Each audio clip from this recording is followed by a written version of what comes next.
The beauty of Tahiti, Moorea, and the other islands that make up the sprawling South Pacific nation of French Polynesia is a wonder to behold. It's a trip most only dream of. But this magical place wasn't on my bucket list. I get to Hawaii often. French Polynesia seemed a bit too much like Hawaii for me to dole out big money and endure an even longer flight. But Delta Airlines' new route to Tahiti from Los Angeles and the Sky Miles sale used to promote it was all the motivation I needed. As a first-time visitor, I had questions and concerns just like you. I'll answer some of them and provide suggestions along the way. I'll show you everything: where I kayaked, where I jet skied, where I drove, where I ate, where I hiked, where I took the ferry, where I watched sunsets, where I saw the world's gnarliest surf wave, where I shopped, where I dreamed of life on a yacht, where I kissed a stingray and dodged sharks, and where I slept, the 4 extraordinary Airbnbs I stayed in on 2 islands, Tahiti and neighboring Moorea. But first, a quick note about the Delta flight that made this trip possible. It was a problem-free, easy flight. An LAX departure around 11 a.m. meant a late afternoon arrival around 6 p.m. in Papeete, the capital of French Polynesia and the largest city on the island of Tahiti. As Delta Flight 119 approached, the views were even more spectacular than expected. The tall mountains, low clouds, and the gleaming ocean give way to the reef wall, a protective barrier that makes this paradise like no other. Flying low over the lagoon, you're quickly on the ground. A blast of late afternoon warm, humid air reached me even before I reached the door. A Sky Miles deal this good required travel between December and February, the hot and humid season. After a long flight, arriving at a destination like Tahiti is a bit overwhelming. Trying to take it all in, I made my way to the terminal, greeted by the kind of trio that should welcome arriving flights everywhere. My only arrival critique: the passport line moves slowly. So do your part. Make sure you have your needed arrival documents completed. Flight attendants will pass them out before landing. If you're renting a car, the various companies are clustered together near the south end of the open-air terminal. With few agents and lots of document printing still required, the wait can be long. I used Hertz, booking through Delta, for a discount. Keep in mind, some companies charge by the mile and only offer cars with standard transmissions. If those are things you don't want, book as early as possible. On both islands, you'll see scooters everywhere.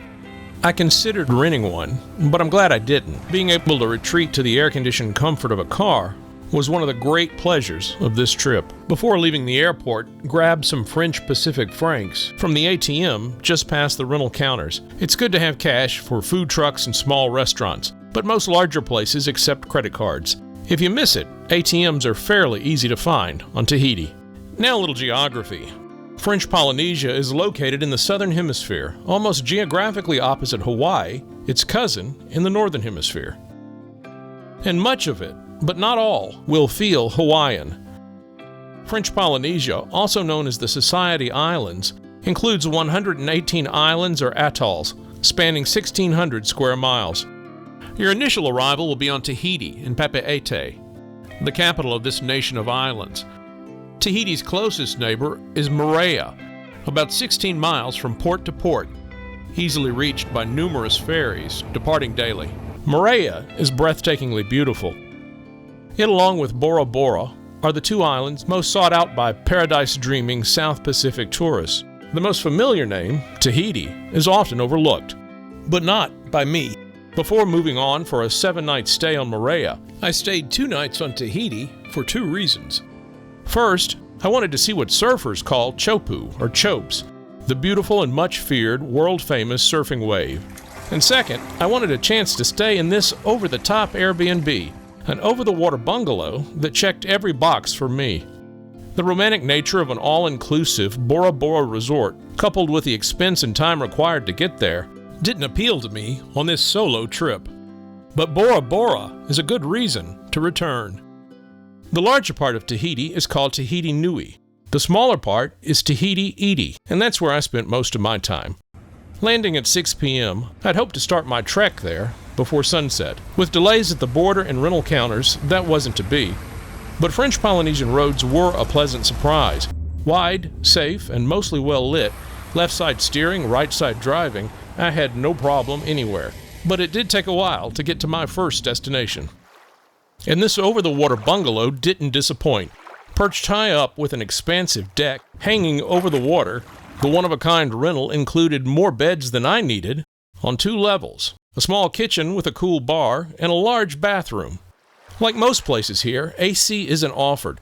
That and mosquitoes were a big concern, but sitting on the deck, looking at the lagoon, watching fish swim in crystal clear water, as the wind blew and waves roared in the distance, more than made up for those shortcomings. The bungalow includes underdeck spotlights that light up the water. I tried to spend as much time as I could there, soaking it all in. Instead of splurging on a $1,000 a night over-the-water bungalow in Moorea, I opted for 4 creatively designed Airbnbs scattered across 2 islands, 3 on Moorea and this one on Tahiti Iti. The owners of all 4 are Airbnb superhosts, so they go above and beyond. At this first spot, they provided several kayaks for use anytime and a morning delivery of bread and fruit. Another benefit, the family operates a water taxi and boat tour company.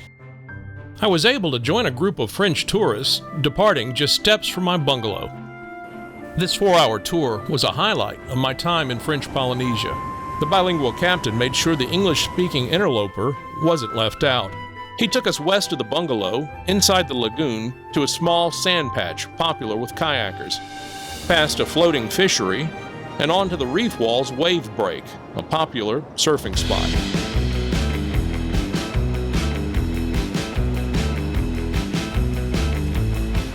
As we made our way eastward, the Teahupoo wave monument could be seen in the distance. Teahupoo is a village on the southeast end of Tahiti Iti. It's literally at the end of the road. Its name loosely translates to pile of heads and is said to honor a king's son who went all Hannibal Lecter on his father's murderer. If you're going there, chances are it's to see or ride chopoo, or chopes, a heavy, glassy offshore surf break that's been called one of the world's deadliest waves. It's a combination of size, speed, and power. Ocean swells, at their height, from April to October, race across the Pacific with nothing to stop them but Tahiti's reef wall. The ocean side is 300 feet deep. The other side is just several feet deep, with sharp coral just below the surface. Add in tiger sharks, too many boats, and enough force to rip your pants off. It's beyond scary. It's terrifying. It's also the site of the Billabong Pro Tahiti Surf Competition, and in 2024, the Olympic surfing venue for the Paris Games.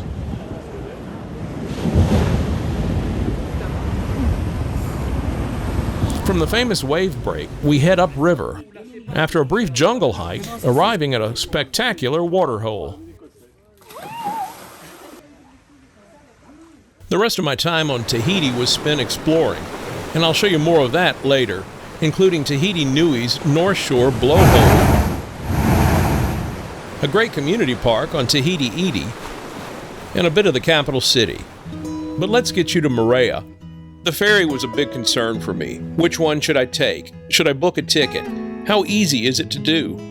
I'm glad to report it was an all-around great experience. But I went in with no ticket, with no set time needed to depart, and no idea which ferry I'd be on. So don't stress so much over the ferry. Whether well-planned or not, finding the ferry terminal is your first order of business. It's a rather large building in the port just off the main road that circles the island. If you have a ticket, head to the lineup area that matches the name of the company you're booked with. If you're like me, just look confused and helpless. There's a lineup coordinator in the front lot of the building. Tell him what you need. Return passage for you, your car, and the number of passengers you have, and that you're ready to go now if there's space. In my case, I was told to get in the Armidi line. He scribbled something on paper, handed it to me, and sent me to the Armidi ticket booth. I got a return ticket for me and the car for $111. In all, I was given 4 tickets, one for me, one for the car, and the same for the return trip. I didn't sit in the car long before the line started moving. I drove up the ramp and was guided into a tight space. Here's another tip. Put the parking brake on. They tell you to in French, but not always in English. Once parked, head to the upper deck. I was on Armidi 2, a big, comfortable, clean boat with snack bar and a surprising variety of seating options. I gave the top deck a chance before the boiling sun sent me back down to the extremely well-cooled interior. I grabbed an ice cream cone and enjoyed the view. The 16-mile journey took 30 minutes or so. It's a well-run operation, and I guess it should be. This company and others keep lots of people and cars moving between the islands daily. As the ferry approaches the port, you'll hear an announcement asking drivers only to return to their cars, so you'll be seated and ready to go when the door lowers. You'll pick up your passengers outside. Unless you're staying at a rental south of the port, you'll turn right out of the parking lot. You'll quickly pass Sofitel Beach Resort, the over-the-water bungalow hotel on Moorea's east coast. Just uphill from there, you'll quickly come to a roadside observation area. Pull over for great views of the hotel below, Tahiti in the distance, and the spectacular Tahiti Beach, just north of the bungalows. The entrance to the bumpy, pothole-filled beach road is at the bottom of the hill. That minor inconvenience fades when you see the skyrocketing palm trees, the soft white sand, the crystal-clear water that looks turquoise at a distance, and the great snorkeling all around. Add to that a shower building and lots of parking that will make your frequent visits here so easy.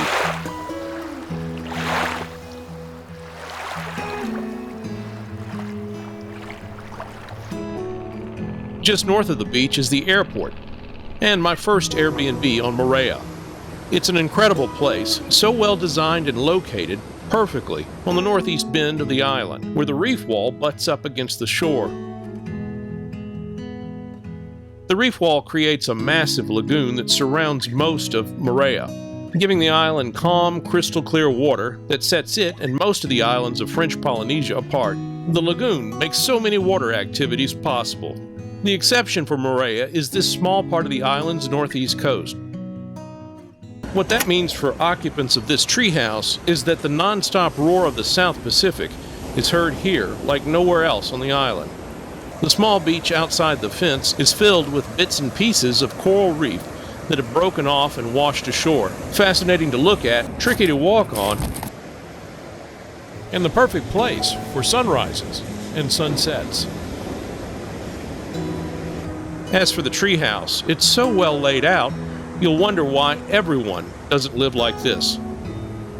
The windows pop out with ease, the breeze blows in, and Netflix didn't fail me once. As is standard, no AC, but the thrill of being perched atop the roaring South Pacific is cool enough.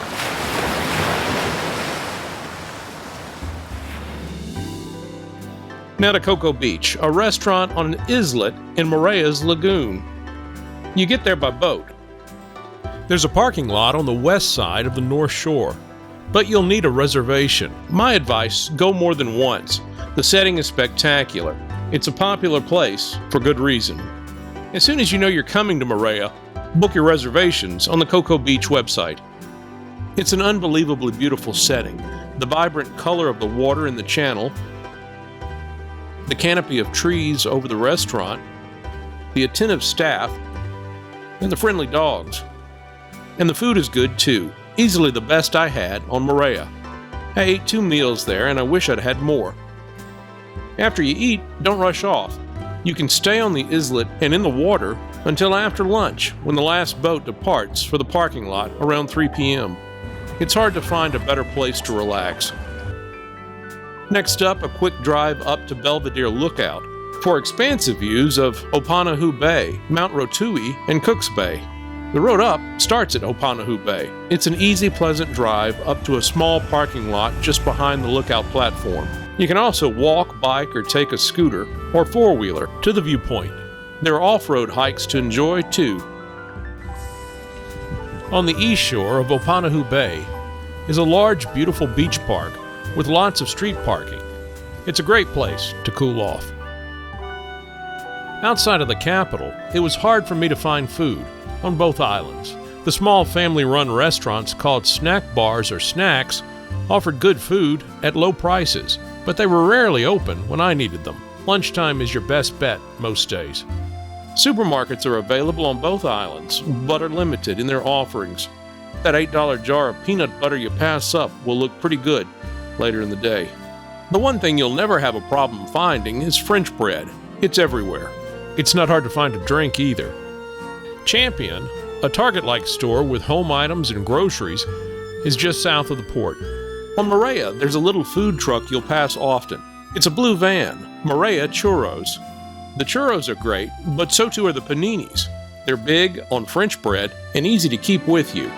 Bottom line, if you see something you like, eat there, and get something to go. I assume if you're at a resort, there isn't the same scramble for food. I had a good burger near the Moorea airport and several pizzas that were different, but fairly good. When I go back, I'll be at Cocoa Beach every day it's open.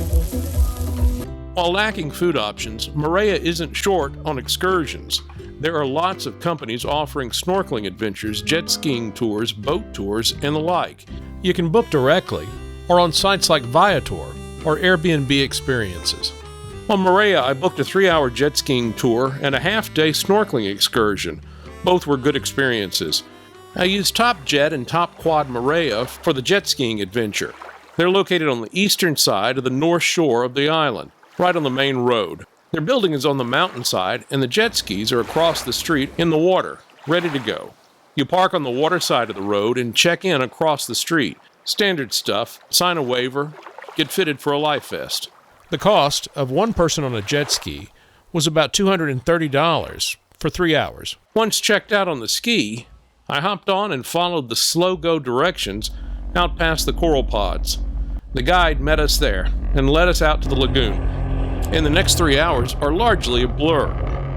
But I had the time of my life.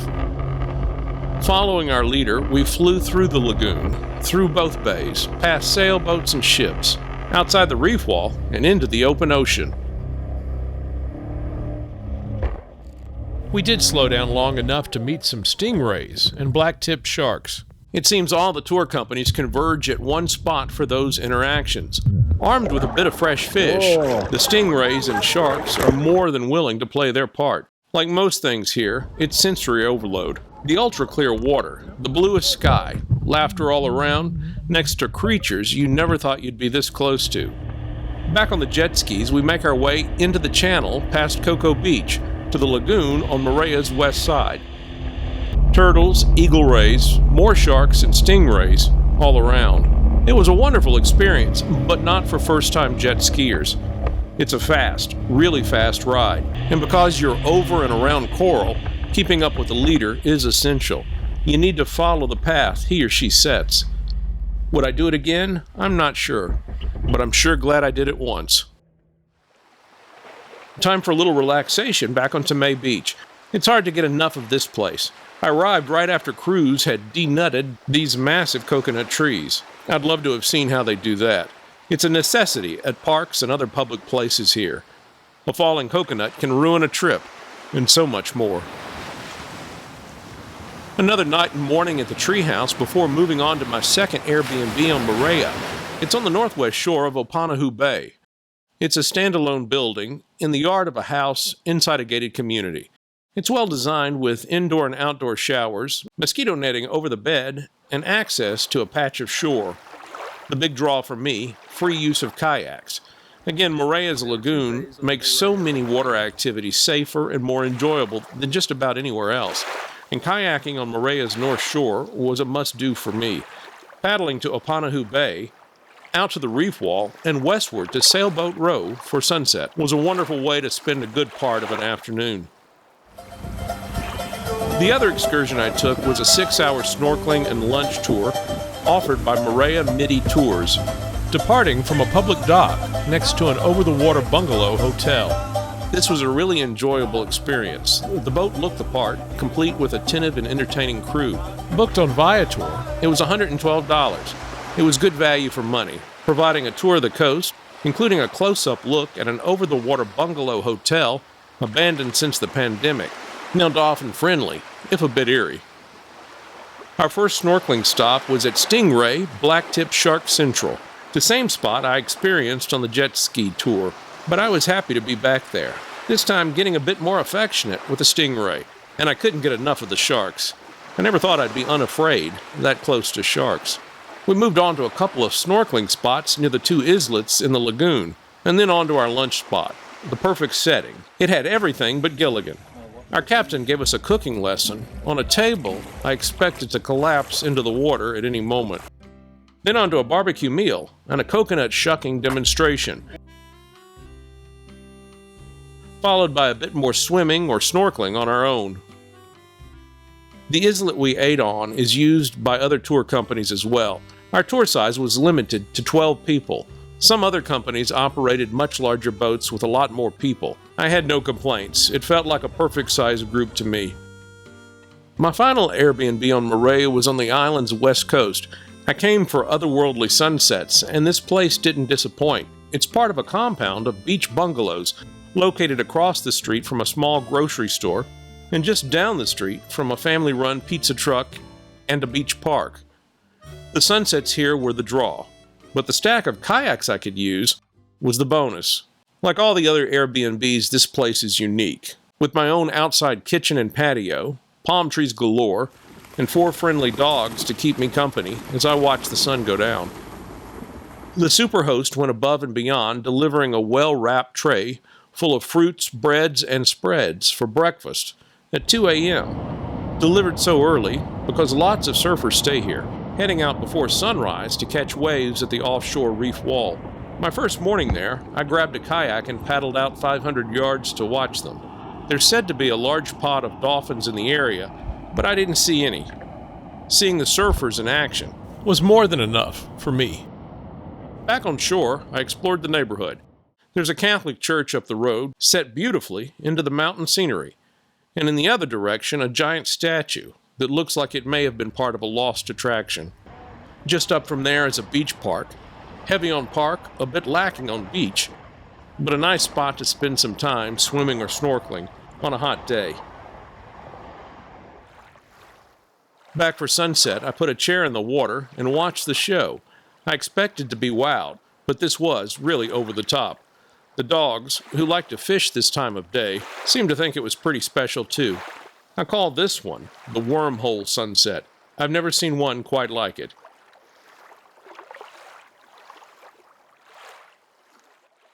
Driving on Moorea is easy as can be. There's very little traffic, especially away from the port and North Shore. The ring road is in great shape. It's a wide 2-lane road with no potholes or traffic lights. You can easily circle the island in about an hour. With my 7-day stay on Moorea at an end, this is a travel day, an 11 a.m. ferry to Tahiti with a late 8 p.m. flight back to LA. That means time to explore Papeete. Catching a ferry back to Tahiti was a cinch. I'd purchased a return ticket for me and the car, so all I had to do was get to the port and line up at the east part of the large lot where the Armidi ferry docks. The journey back to Tahiti was as pleasant as the trip over.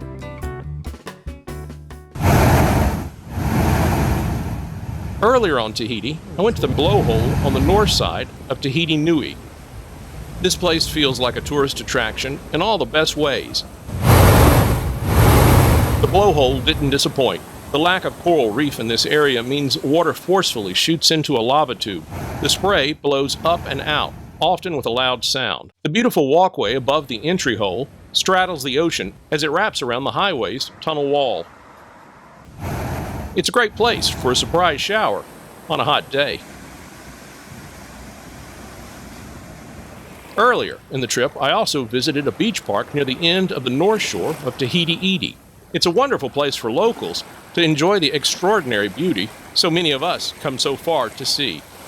It's a peaceful place to watch a sunset. Now back to my last day in French Polynesia. I made good use of the downtime I had between ferry and flight. A good burger downtown at a restaurant across from the port powered me through a bit of shopping at the massive Papeete market. Souvenirs, fresh fruit and fish, and a black pearl or two can be found there. And you can start your search early at 5:30 a.m. A stroll through downtown brought me to Notre Dame, the Catholic cathedral of the Archdiocese of Papeete. It opened in 1875 and is one of the city's last examples of early colonial architecture. If you're into history, religion, or great old buildings, it's a stop to make. From there, I made my way to the marina, the site of some extremely enthusiastic fantasy yacht shopping. This is the kind of excursion I really enjoy, and just about the cheapest thing I did, in French Polynesia. A walk through the beautifully designed waterfront park next to the marina was the perfect way to spend the last few hours of my time on the island. Returning my car to Hertz, I topped it off at a gas station. No need to search for the lowest price here. Gas is the same price at all stations, and it's pumped for you at no extra charge. Paradise, indeed. I got to the airport quite early for my 8 p.m. flight back to LA. Like most of the terminal, the gate area is open air, and in February, that air is warm and humid. Here's the best tip I can offer. Wait in the seats directly in front of the duty-free shops. Those shops are frozen tundras, and the nearest row or two benefit greatly from their iceberg status. It's a lot more comfortable than sitting near the gate. The Delta flight back to Los Angeles was a delight. That means I got to sleep. Out like a light after supper, up as we passed over the California beaches. So a few takeaways from my trip. French is the language, but if you only speak English like me, you'll have no problems. Credit cards work most places here, but pick up a little extra cash for when they don't. Rain was a big concern for me, but during my 9 February days, it only rained briefly on my last day, for 20 minutes or so, as I ate by the port. In February, it was hot and humid, like it is in the American South in summertime. The difference, the South is well air-conditioned. Tahiti and Moorea are not. If you're not used to that summertime discomfort, a resort hotel with AC is probably the best way to go. French Polynesia does have a Hawaiian feel, but it doesn't have its tourism infrastructure. Hotels and restaurants are hard to find, especially outside of the capital city. Obviously, I love staying at Airbnbs, but large all-inclusive resorts do appeal to me here. What Tahiti and Moorea have that Hawaii doesn't are lagoons, shielded by reef walls, that make all sorts of ocean activities so much safer, easier, and more enjoyable. That, along with crystal clear water and vibrant colors you see everywhere, make this place absolutely worth the long flight. I hope I've answered some of your questions. If not, ask, and I'll do my best. A big thanks to Thrifty Traveler for the early tip-off about the Delta Sky Miles flash sale that got me here. I wasn't paid to endorse or recommend anyone in this video. There are plenty of great options on both islands. These are just the ones I used. As always, thanks for watching. I'm Jim Albritton for Newsocracy.